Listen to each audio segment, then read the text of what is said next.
You can make more than one fire from each notch. I just want to have a fresh notch tonight.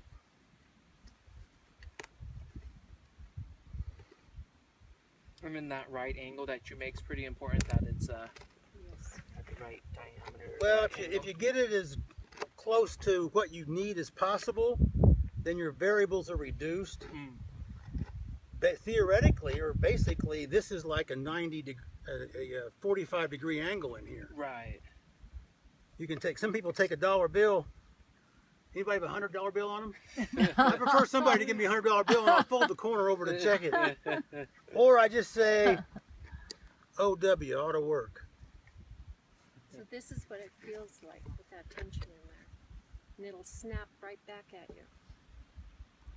Yeah, Hold here. I gotcha. Now, depending on your muscle memory and stuff, this is brain tan deer hide on this one. Roll it. Oh, okay. So But what I do is, you kind of twist it. you can choke up as you go. If it starts slipping on the spindle, you know, you can come up here farther to tension it, or I've learned to bow with my thumb in here. So if it starts slipping, I can push it and it makes it tighter. With the brain tan leather, which that has it also, you don't tend to really slip as much. Somehow it has a little bit of texture to it. Plus, it adds a little more, you know, if I was and bow drill was done on every continent in the world, not just here. All of our ancestors, that's how we survived, but we're just farther removed from it since the Native Americans, but it's still in our genes somewhere. So, and sometimes you can feel it. But, you know, they wouldn't go make a cord. I have a bow in my room where I made a cord out of natural weeds, a string. And you wouldn't sit down and do that every time. You'd have, if you didn't carry a bow with you, at least you'd carry your string. You know, because why reinvent the wheel? So how many more in your class? This is it? This is it. Oh, we have one more, but she may not be here. Okay, so really the most important component is the tinder bundle. And no, I didn't go down and buy this at the store. I put it in here to keep it out of the wind. And I haven't been having a little bit of trouble with I have cottonwood cambium layer here. And I've been having a little bit of difficulty, so I put a little bit of cattail down in here to try to increase my coal so I can blow it. Sometimes I'll add some jute, but I'm not going to today. So we're going to have to cross your fingers that it works, because every time is the first time. So I'm just going to leave this right in here to keep it out of the wind. And I'll go down here. And I'm missing one more component. So did you make that rope that you were talking about out of dog bane? Yes. Yeah, that's tough stuff. See, there's like a little natural geode I found you can use for a top hold. Show them how that works, what you do with it. Yeah, I will. Hold on.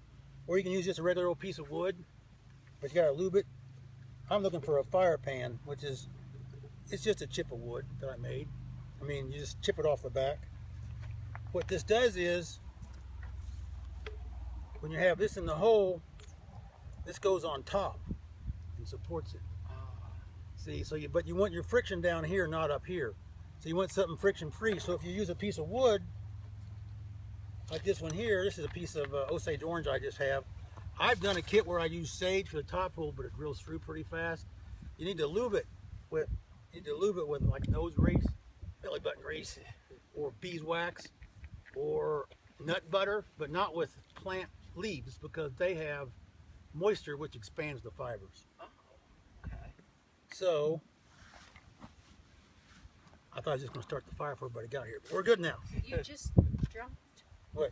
your spindle in the bag. Oh, I did? Okay. Yes, you did. It's part of keeping track of things. So this is sage, just like the sage that grows around here, only I collected it right outside the park so that I can bring it into the park and take it away from the park in my car. Because anything you collect in the park, you can collect down and dead wood to use for fires, but you got to use it in the park. You can't take it out. I checked it with the ranger. So, and I tell him when I bring stuff in just so everybody knows, until we stay cool with it. So, and you'll ever do yoga? I call this bow drill ya. Because what you got to do is, you get your fireboard down, and you want it as level as possible.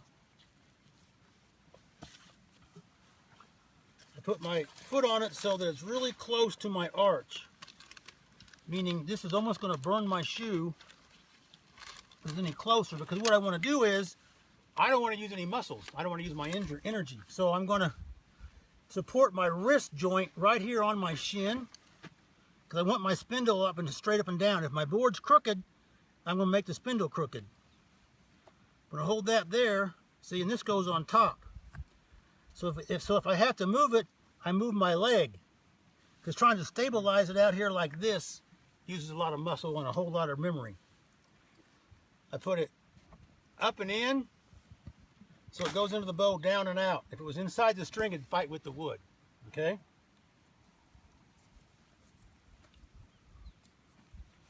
Get my shoestrings out of the way. Now, I draw a line back here so my leg's behind it. I try to rest my shoulder on my leg if I can get that far down. Some days it doesn't work for me that way. That's your yoga training. That's the yoga.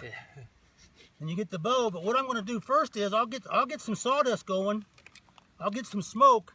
Then I'm going to back off and keep a whisk, because all I'm doing is making sawdust.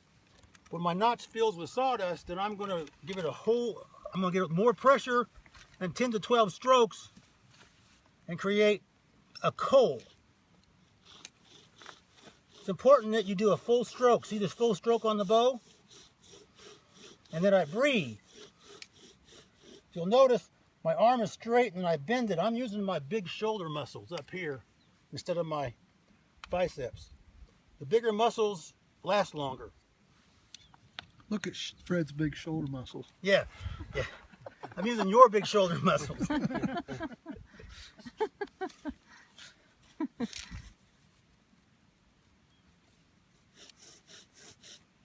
You gotta have that little dustpan under there to collect the fibers that are he's wielding out of the wood It's here. amazing to me it starts smoking so fast. Yeah. See, all I'm doing right now is making dust. Now at this point it's full, so I'm going to make a coal, I hope.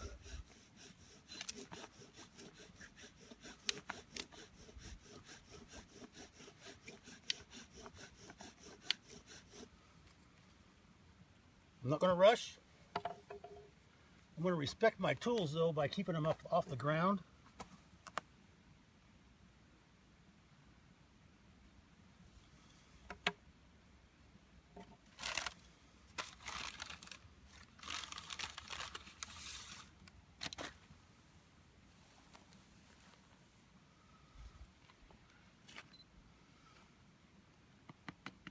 Tap it to get it loose from the notch.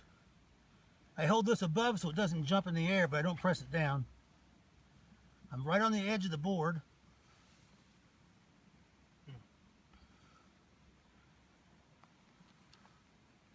So basically that's just a mass of sawdust.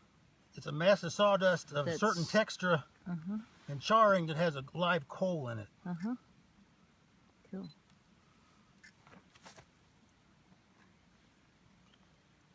I check it.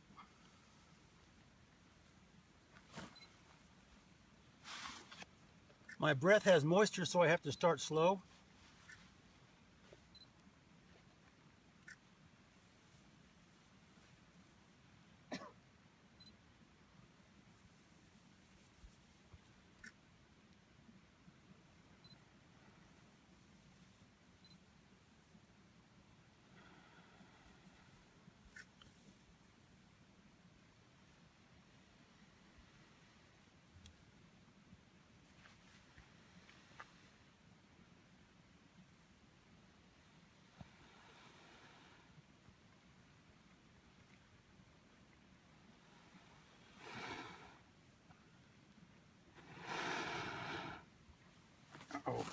Uh-oh.